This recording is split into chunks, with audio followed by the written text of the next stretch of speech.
Well, I've been to Southend, obviously, and past Canvey-on, and I hadn't actually been there. I know at the time of the Feelgoods, a big thing to do was to make the pilgrimage and go to Canvey, like people like Suggs say in the film.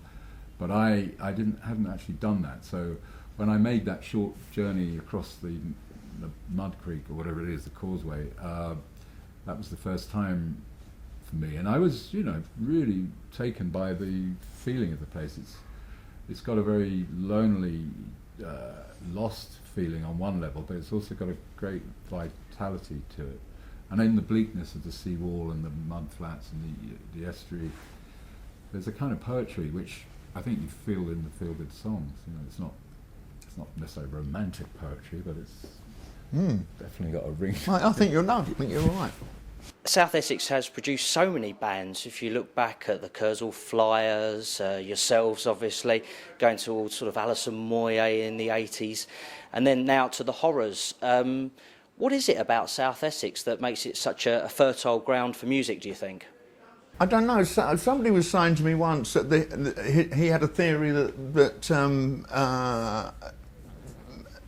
estuaries and dock kind of places where boats come in and that, produce more bands than elsewhere. And certainly, like with Southend, I think it had something to do with the fact that it was a seaside town and for EastEnders, and that there were always teddy boys.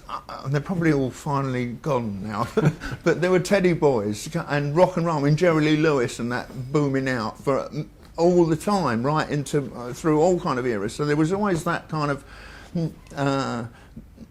feeling about music, about that kind of music, and I think that's got something to do with it. But whether it's the boats or the music, I don't know. I've heard a theory that it goes back to Wat Tyler and John Ball, the Kentish and Essex peasants' revolt. They were the guys. They were the punks. They were the first guys from either side of the estuary to stand up and do something about it.